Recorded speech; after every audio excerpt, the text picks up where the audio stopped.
Hi, it's Rob Moore here, and I'm with the lovely Lesley Samms. We are talking creativity into cash flow. So Lesley has a great show called Pure Talks, and many people who follow me usually get hardcore business and entrepreneurship advice, but Lesley knows some secrets about me. Like, I used to be an artist, and some people have been saying to Lesley, why are you interviewing Rob Moore? Well, stay tuned, because I think you might be surprised. Lesley, thank you for having me on your show. Welcome to my communities as well as yours. Let's talk turning creativity into cash flow. I am all yours. Thank you so much, Rob. I'm super excited to talk to you. As I said, I love it when you do that. I'm super excited because you bring a completely fresh perspective to it. However, it's a perspective that's founded in a knowledge and an understanding of what creatives are, because you have 100%, you got 100% at GCSER. Yeah, so according to my tutors, and why would they say this if it wasn't true? I got 100% at GCSE. And when you get marked at GCSE, you only get A or A star or B or C. So I got A star, but they pulled me aside and said, you got 100%. We believe you to be the only person in the country that got 100%. And if you think about it, that stands to reason, because art is very subjective. So how can you get 100%? I mean, you know, maths is it's right or it's wrong, but art, it's I like it or I don't. And so, yeah, I did. And a lot of people don't know that about me. And I think that sent me down a creative road, and I couldn't make any money out of it. But then when I became an entrepreneur and started to make money, my creative side came through my entrepreneurial ventures. And I actually think that being an entrepreneur is a very creative pursuit. So I think we have more in common. Us arty people and us commercial people, I think we have far more in common than we either admit. And I'm kind of the guy sat right in the middle. Yeah, me too, because my background is completely business. So I was a risk analyst, and then I was brands and marketing at Coca-Cola. So I know Peterborough very well, because we had a lovely call centre in Peterborough for a while, and I had to spend quite a few happy afternoons in the call centre dealing with various, please send me a case of Coke because I'm unhappy, putting it in a cab and sending it off to people. So I came to art with that business background, and I kind of set up Pure because I opened an art gallery, and I realised that all the people that were coming in the gallery, all the artists that were coming in the gallery, were really struggling with actually making a living. They'd asked me to sell their work, but actually it was more fundamental than that. It was like mindset issues, and they weren't actually at art school. They weren't being told actually how to feed themselves, how to actually make enough money to feed themselves and pay their mortgage. And so I started Pure really to start giving the resources, and I went and got NLP training and such like, and I did a master's degree in international event management and business, so that I could help them properly feed themselves, basically, if we want to bring it down to the basic facts. And so I've been interviewing people over this period of the pandemic. Prior to that, I was doing this all kind of one-to-one, and and I was sitting there in front of the artists in their studio, and I was turning up and having a good chat with them and giving them advice. And my artists started doing really well. They started to actually make money. When I'd say to them things like, well, if you sell it for 800 quid, you're probably not going to do well. But if you sell it for 10 grand, now we're talking. And you got a lot of pushback from the galleries when I was turning up going, no, I want you to put that up to 10 grand now. And those galleries love me now, because not only are the artists making a really good living, the galleries are making a really good living. I was listening to you talking to Jordan Peterson. I really enjoyed that interview. And you were saying about this, the creativity is critical to business success. So why do you think creatives, these artists who are highly creative, they really have problems mastering their emotions and turning this into a viable financial future? Why do you think that is? Well, there's a few things that are fundamental. Like at art school, you're not taught sales and marketing. So when I was at university doing architecture, my tutor didn't have an architect's practice. So we're taught art and to be creative, but we're not taught the business of art. Absolutely. Not And that's the business of art. And that's it, isn't it? It's like, make art your business. Yeah. I mean, if you just want it to be a hobby, that's cool. Then draw and paint and create installations at your heart's content. But if you want to turn your passion into a profession, your hobby into a career, then you need to learn some commercial realities of running a business. And that is selling at a price that leaves you with a net profit margin so that you can reinvest into materials and have enough money left so that you can have a fair lifestyle, pay for a studio, whether you rent it or whether you own a studio, or the great equipment that you might need as an artist. And that all costs money. And then, of course, you have to pay taxes, lots of taxes. So I don't know. I can understand why when you start to learn about art, you're taught the creative elements. But there comes a point, maybe at GCSE, there should be a module or two, maybe at A-level and beyond. But certainly at art school, when people are now like, are you going to be an artist? Then what about sales and what about marketing? Generally speaking, really creative people who bleed their emotions into their work, can be very they can have emotional issues around selling and pricing and rejection of their work because, they're opening their soul. And it's probably not why they did it, because if they were commercial, they might be in a different vocation, not as an artist. But, some of the great artists like Warhol thought that business was also art and art was business. And, Damien Hirst and Tracy Emin, they were not shy, whether it was through them or their agents, about charging 5-10 million. They understood probably supply, demand, social commentary, introspection, getting people to question themselves, all these elements that make great art. And if I were going into art now, I'd study supply and demand, economics, sales, marketing, what makes art valuable. And then I would create art to meet that demand, expressing myself, as opposed to just expressing myself. Because actually, if you think about it, art's selfish if you just express yourself, but you don't care for the viewer or the buyer. Whereas if you equally care for the viewer and the buyer as you do for expressing yourself, I think that's even better art. To make it commercial and creative, I think that's great art. You said you created a lot of brown and white art when you were doing it because that was what people wanted to pay for. To go over the brown leather sofas and match their off-white paintwork. Yeah, and to be fair, I did the arty political rage against the machine listener in me, hated doing that. But I took the money because I needed to pay the mortgage, just like you said. And you're absolutely right about that. So would I do commissions to pay the bills so that then I could afford to do installations and really creative out there pieces? Yeah, because my art is my business. And that's not selling out. That's selling in is a big difference. I was just about to say, the great thing is that life is not a competition and there's no one right way or one wrong way. There is a nuance. It's not a linear thing because that's just dead, isn't it? It's a nuanced, and everybody can do it in their own way. But if your intention, your conscious intention is to make money and feed yourself from this as your business, then you have to think about how you're going to do that intentionally. And as you just said, think about what people are wanting. So that you mentioned marketing and business, and there's always this conversation about in marketing, know your audience. Know your audience and make something for your audience, which is what you were just saying about making the brown and white stuff to go behind your sofa.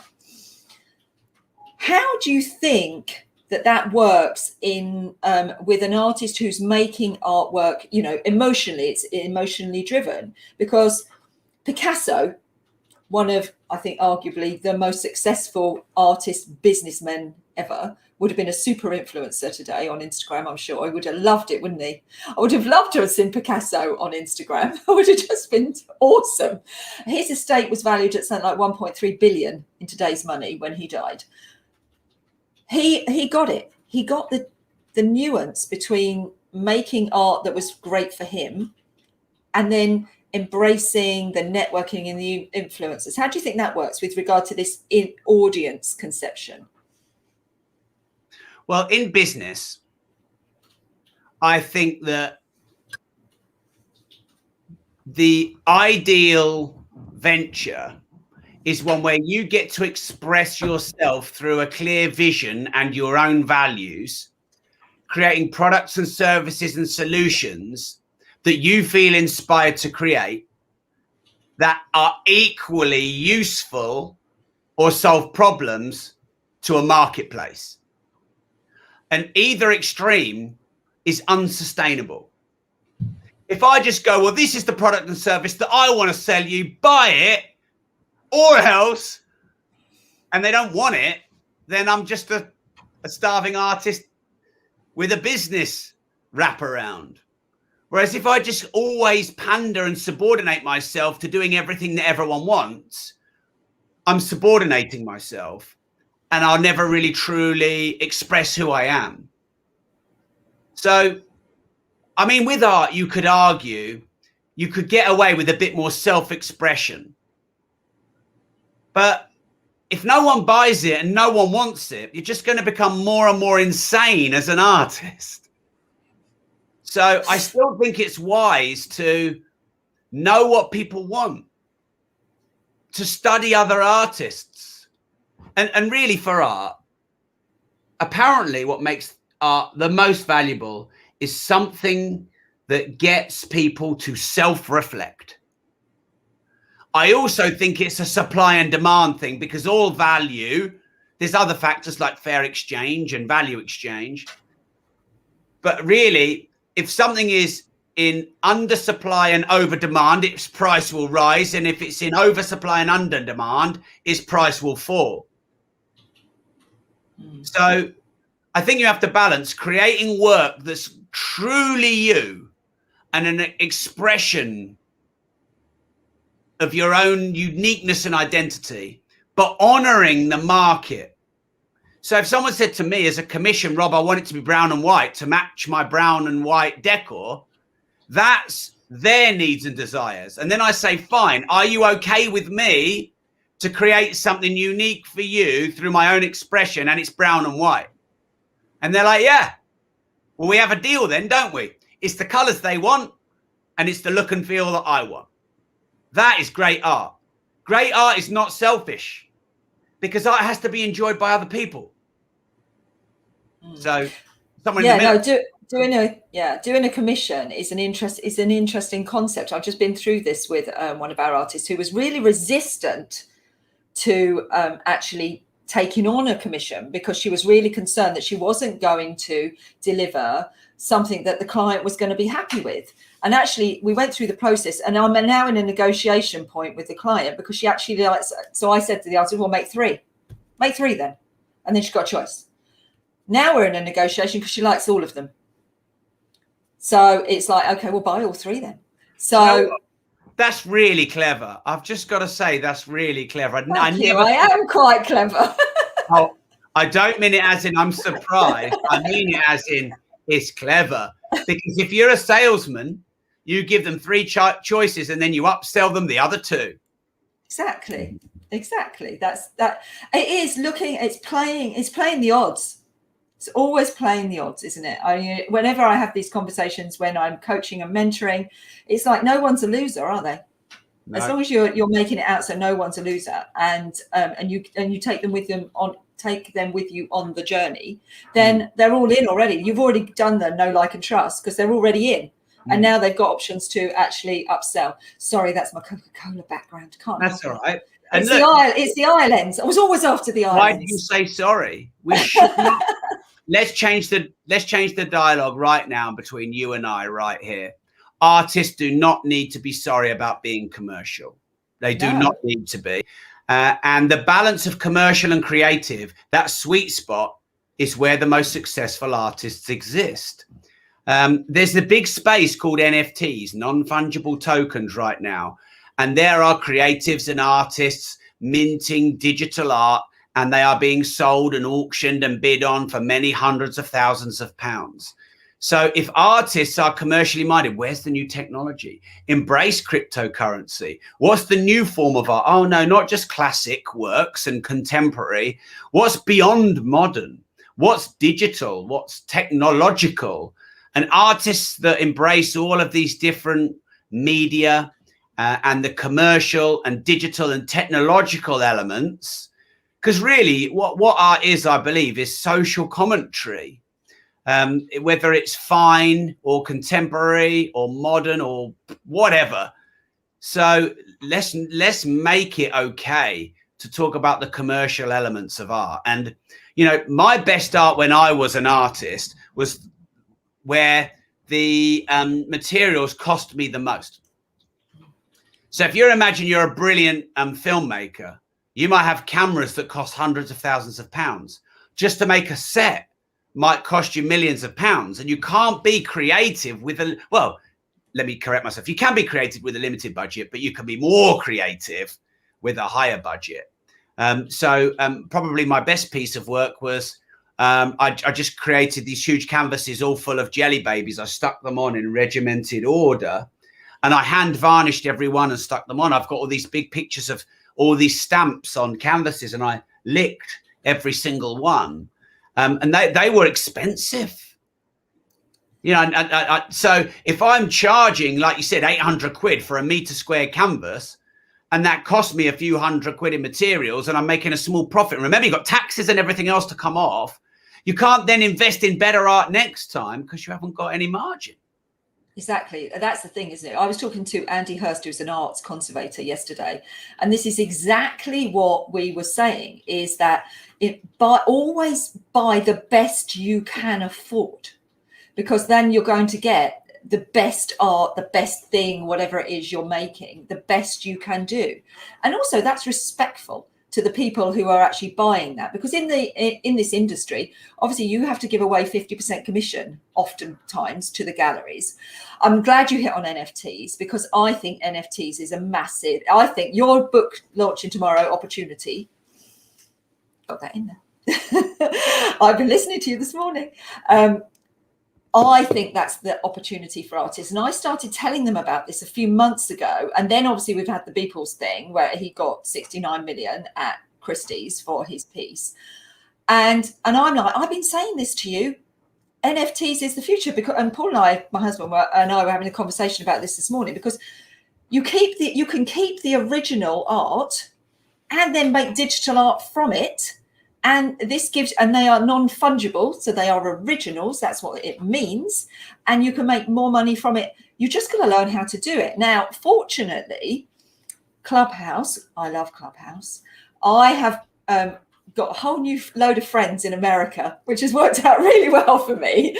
And they're all ahead of the game. So I've been working, talking to a trends analyst in Santa Monica. And she and I are going to do a whole series of podcasts in April on NFTs. We're going to do the whole, like, what is it? How do you make it? How do you list it? How do you get the money out? What's Ethereum? What's a blockchain? So, yeah, watch out for that. Everyone who's on my channels and everyone who's on Rob's channels, please come over and watch. Because I'm going to be doing this with a lady called Claire Pinckney, who's in Santa Monica. And we're going to be talking about NFTs, because I'm a bit of an idiot when it comes to NFTs. I don't really know what it's all about, but I'm going to work it out, because it's the future. And it's the future for my artists. And it's the way that they can really make some serious cash. And that's what I want them to do. I want them to make serious cash so they can pay me, because I'm really bloody good at what I do. So I'd like to be paid properly. So yeah, we're going to do that. And we're also doing lives right through April, live from Artist Studio. So anyone who's interested in listening to process and materials and seeing artists working all over the world, come over. We're on Crowdcast, and links in the Instagram bio. Sophie will kill me for this. So Sophie, sorry, I'll get it right. Instagram, Linktree. You can register to be in the live audience. There you are. Don't tell me off, Sophie. She's watching our Facebook. If we've got any questions, if you've got any questions and you're watching this on live stream on Facebook, Sophie's monitoring the Facebook so she can bring the questions over and she'll message them to me. So back on to Rob, because I want all the nuggets for the artists from Rob, because he is the man. Next question. How do you see, so you've got NFTs, how else do you think artists can leverage this new digital opportunity? Because obviously now everyone's got used to it. It was like, oh, we can't work from home and I don't want to buy art. You can't buy art on the internet. That's what everyone was saying. Now everyone's over that and they can buy art on the internet. How do you think you're going to how do you think artists can leverage the digital opportunity now? Well, any artist who's not selling their work online, it's 2021 and beyond. So you need to make sure that your full portfolio is online and you can sell and deliver online and take commissions and requests online. For sure, because I guess a lot of artists still probably aren't. Beyond that, I don't really know what I could say beyond NFTs, because NFTs is essentially creating digital art. So anything else that creates digital art has got to be the present and the future. But the good thing about NFTs that are minted is that you have the security of your original online. Whereas if you just put some image up, anyone could nick it left, right, and center. So that's why I think the NFT space is quite exciting. It could end up being another trendy, faddy thing that maybe doesn't, become long term. Like there were all the initial coin offerings, the ICOs a few years ago, which, many of them sort of disappeared. But I think if you get in early and you create a good piece of work that you're proud of anyway, then yeah, you could have digital work online. I believe that you can get a royalty income from, having an NFT. There's so many new creative things in cryptos. When I wrote my book Money and did research into cryptos, there was an artist who created her own crypto called Bitcoin, which is obviously a play on Bitcoin. And she was obviously a somewhat controversially, maybe slightly Tracy Emin-esque, and she created her own currency called Bitcoin. You could create your own digital currency and have people buying your art through cryptocurrencies. Why not? And much of your work could become digital. I think it's a very exciting movement. And, as we become more globally connected, and, anyone can reach us anywhere, why wouldn't art be digital? Why wouldn't it be online rather than, in a gallery somewhere? I don't know if they can use any live streaming technology to do exhibitions. It's not the same as going to an exhibition. But if you want to be a global artist, might you be able to do online live stream summit exhibitions and exclusive exhibitions live streamed? That might be another future. I mean, if we're in another lockdown, because, we're coming out of a lockdown in the UK, but what's to say we might not have a lockdown 3.0 or 4.0? Who knows? So being ready to pivot and being able to always create art and get it seen and sold without being geographically restricted or like location specific. And then looking at other forms of art. Is music a form of art? Well, people are creating NFTs around sounds. I'm talking to someone about possibly making an NFT out of one of my books.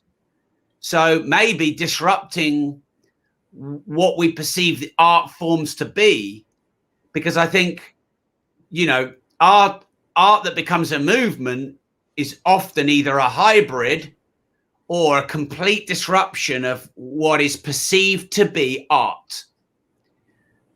And using technology for that, it gives you this added element that previous artists have not had. So there's just some thoughts.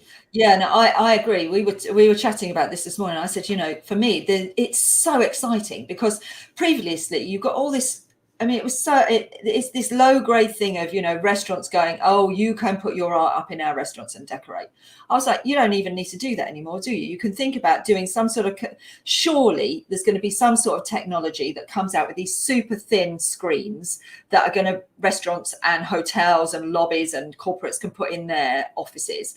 And then you can live stream performance art, all that art that couldn't have a value on it previously, the performative, the experiential art, which I personally am a massive fan of. It'd be like, oh yeah, you're experiential, you can't charge us for that. Well, really?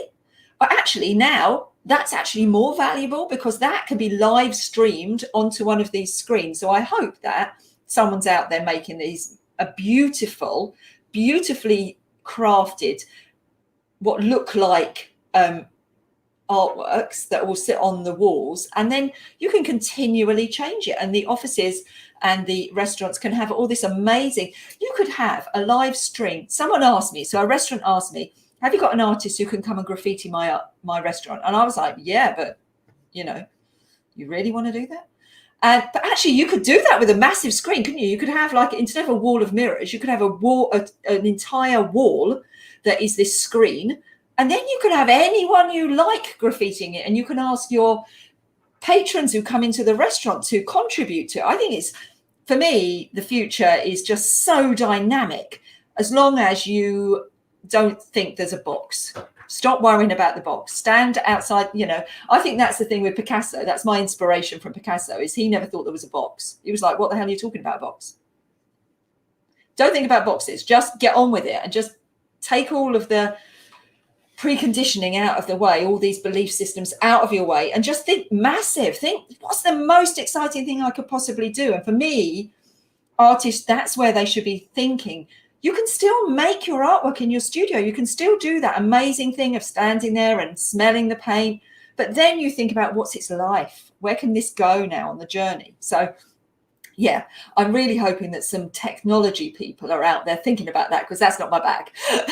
I'm out there helping the artists think about this and make the work ready for when the technology is there. But if anyone wants to talk to me about the technology, I'm more than happy to share my vision.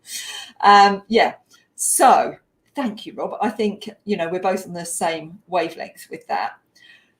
Couple of more questions, because we're kind of coming to the end of this. Self-care. You've mentioned self-care.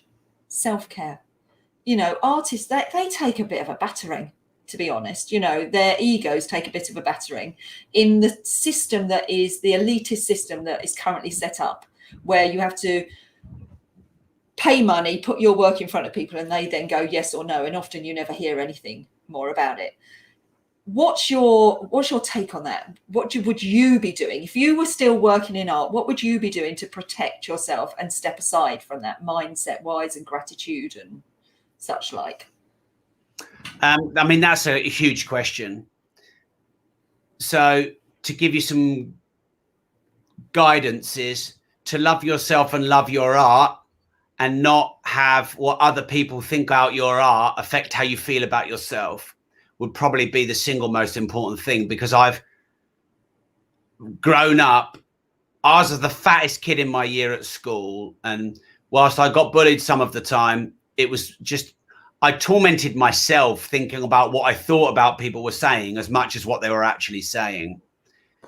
And so I developed, as a coping mechanism, this strong ability to be liked by people, and I had a need for that ability to be liked so that I wasn't essentially ostracized.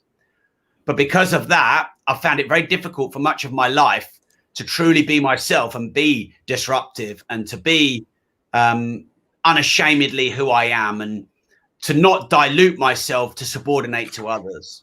And as an artist, that can be exaggerated because you're putting your heart and soul into your work. And so when people judge your work, it's like they're stripping away your soul, and your soul is vulnerable and naked there for people to judge.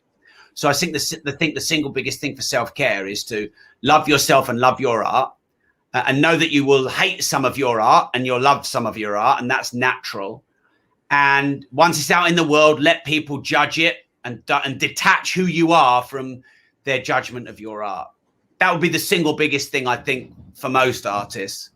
Then the next thing would be to Make sure that you're charging fairly for your work, so you're not resenting the world for the lack of money that you're making. It would be to make sure that you persist in getting your art out to the world. So being on all the social media channels, going where the virality is, like Clubhouse and TikToks and Reels, and, you know, hunting out a great agent and hunting out and stalking galleries until they finally take your work, and relentlessly persisting in getting your work seen by as many people as possible. And then it would be just to make sure that you've got the practical elements of self-care. You know, are you treating yourself well? Are you resting and recovering? Be careful not to, you know, be the traditional stereotypical, I've got to struggle, I've got to be in immense pain, I've got to be depressed, I've got to be medicated, I've got to be on drugs to make great art, because I don't think that's the case. I mean, all that stuff makes great art because it creates extreme emotions, but you can make great art without punishing yourself or being broken. I think that that's a myth, that you have to be like that. And there's some practical things that people can do to take care of yourself. Yeah. And you could do some work just for you. So I've got this style I created, which I've never seen anyone do, and I really like it. And I paint on steel, which many people don't. And I use a specific shade of blue, and it's a very simple piece of work, but I love it. And I don't care if anyone doesn't. And I've commissioned myself, or I've painted them for my house or my office. And so sometimes it's nice to do work for you, only you. Who cares what anyone else thinks? And keep it. And then sell it for millions when you're getting older and you're more famous. I think that's it, isn't it? It's like, you don't always have to do something outward. You can, it's okay. You can do it just for you. You know, you can take time just for you. I love that. And I hope you're going to let me sell. Can I sell some of that? Can I sell some of the work you're just doing for you, just for you? We'll talk about that afterwards. Well, let me we'll talk about that afterwards. Let me send you some pictures. Well, I need to see some pictures. I think Rob, I need all Rob's followers to verify this. I think Rob needs to get back into his art life, and I think I can definitely help you. I am your woman to help you get back out there into your art life. He literally wants to go and hide in a hole now. No, I'm all right. I don't know. I get to express myself creatively in my podcast and my content and my books and my work. I sometimes get a minor itch, and then I'm like, oh, okay, well, I've got to go and get the steel cut. I've got to do this and that. I've got to create a studio. And then, I'm not that bothered. I know one day I'll wake up and I'll do it. And I think the longer I wait, the more it'll be worth. But I have just had an idea, actually, while we've been on this live, because I've got a sloping ceiling. I've got a home studio here. Let me show you. Oh, no, the audio might cut out because I'm plugged in. But I've got this home studio music room. There's this sloping ceiling, and I've just had a vision for a piece of work there.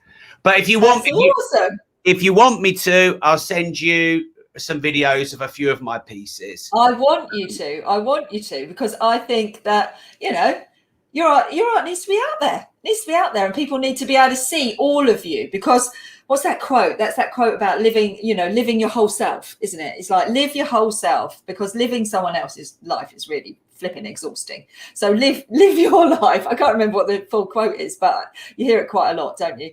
And I think people need to see your art, Rob. And I know one other person who's working on metal. She's called Rosie. I can't remember her surname, but I have shown her work before, and it's really awesome. And she kind of scratches. She gets pieces of salvage metal, so that corrugated, and then she scratches into that. That'd look awesome on your ceiling. We could paint it. Thank you so much. Any last top tips that you think artists need to know? I think creating an identity of your art, some of the artists that are well known, obviously they have very famous series. So is there something that you could create that's you and everyone would know it's you? And it's like a little style that you own, like your favorite bands. That's brand, isn't it? So brands and marketing is, I mean, obviously I've got a brands background. So I'm completely obsessed with brands, and artists, we call that the hand of the artist. So you can see the hand of the artist in it. So it doesn't matter whether you're looking at a sculpture, a painting, whatever's done by that artist, you can see. And that's with Picasso. You can see, you could show you 4 pieces and you'd be able to pick out the Picasso pieces because there's the hand of the artist, which is the artist brand. And absolutely, branding is important for an artist to understand. Yeah, I completely 100% agree with you. And marketing is really, what is that you say about marketing? You've got a saying about marketing. I love your sayings. Okay. Say it. Go on, tell us. What's your marketing saying? I mean, you might be talking in where I say that marketing is the single most important function of any business. So if you're a good artist and you're a terrible marketer, then you're probably not a great professional artist. You might be a good technical artist, but not a professional one who makes money. So one more thing I would add to the brand or the hand of the artist would be to tell great stories through your art and make people feel something. So I'm wearing an Alexander McQueen jacket here, which is his signature is this sort of holster heart. Well, they call it a harness. And there's a fantastic documentary on him called McQueen. And he brought death and skulls and darkness into his art form. And he had a very unique style. And he said that, look, I don't really care if you like me or you hate me, but I really want you to feel something. And I think your art should create emotions and make people feel something, because people will easily forget what you told them, but never forget how you made them feel. And if your art can create emotions and feelings, just like your service in the business, then I think you're onto something there.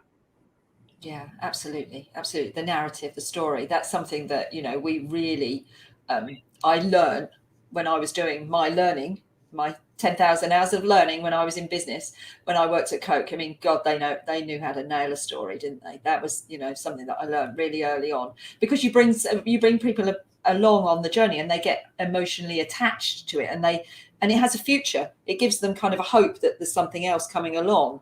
And with our collectors, that's what we have, that they are like, what's the next thing? Please show us something else. They're there waiting. So yeah, if you've got a lovely emotional journey within your art practice, then yeah, perfect. Thank you so much. Thank you. I am looking forward to receiving some images of your artwork through, and I love listening to you on Clubhouse. And anyone who's watching and isn't on Clubhouse, look out for an invite, or we've got some invites. If anyone wants one, you can DM us on Instagram, and we're happy to share some invites with you, because I think that's one of the top things I would say. One of the top tips I would give to artists is, you know, embrace all these opportunities that these new social media platforms, this new digital world is offering you. And don't be afraid to ask. I mean, I just heard Rob on Clubhouse, realized he was an artist. He was giving so much good business advice. I was like, well, I want to talk to Rob. Why can't I just DM? Which I did. I just DM'd you, and you were like, yeah, speak to, I think it was Katie. And she organized it all. Don't ask, don't get. So I'm hoping that everybody who's been listening on Rob's channel has found something out about art and is interested, and maybe wants to come and have a look at the Pure Arts Group website and see what we do, because there's lots of art for sale on there, as well as lots of things to learn for artists. And anyone who's in our audience who's been listening and has found what Rob has to say interesting, he has got how many books? 19? Well, my 18th comes out now. So I put a little link there, robsbook.club. It's called Opportunity. It's my 18th book. It's out now. And there's some nice bonuses that you can get at that link there on the screen. So get that one first, and then you'll find all my others if you like my style.